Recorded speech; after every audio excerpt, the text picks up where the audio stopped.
Forget, for a moment, everything you think you know about electricity.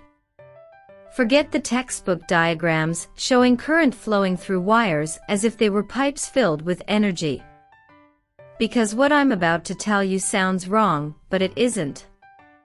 Electrical energy does not travel inside the wires. I know. That sounds absurd. After all, if energy doesn't move through the wire, why are there wires in your home?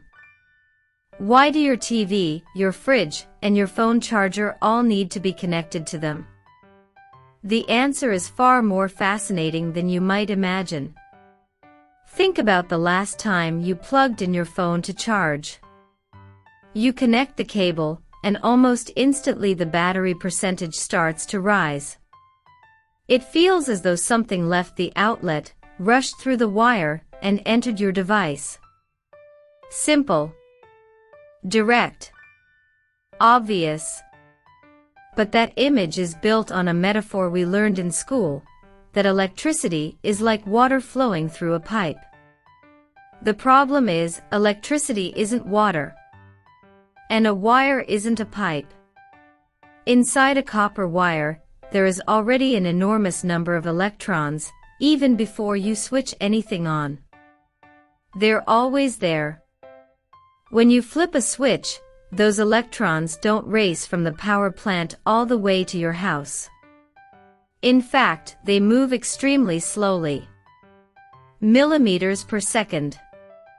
So this raises an important question. If the electrons move so slowly, why does the light turn on almost instantly?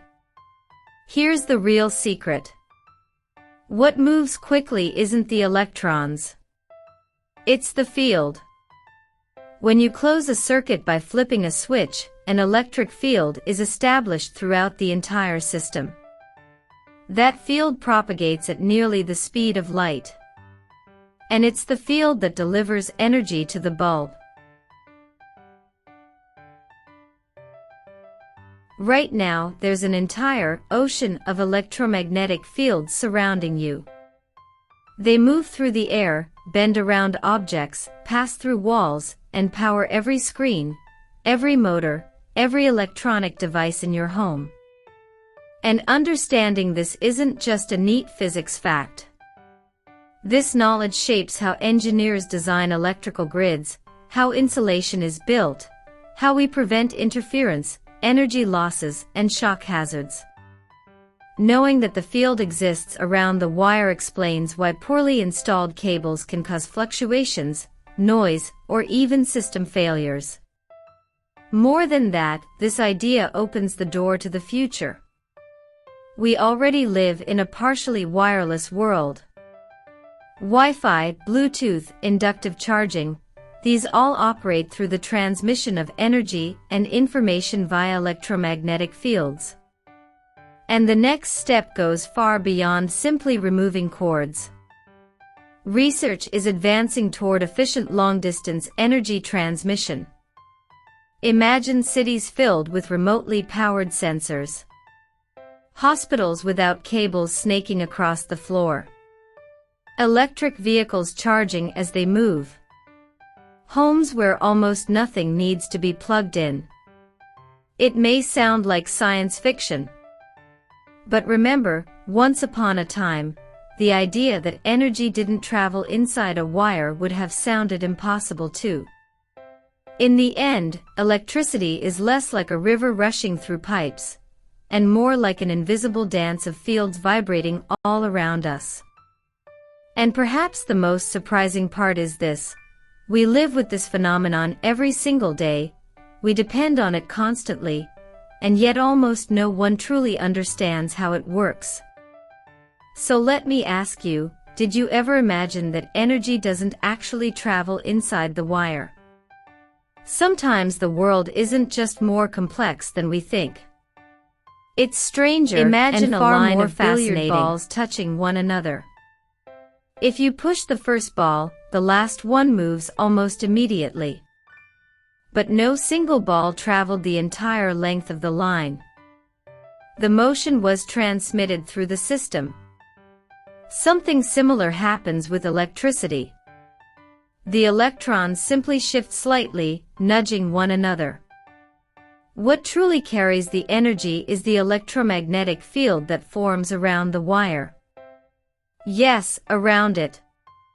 Energy isn't confined inside the wire like water inside a tube.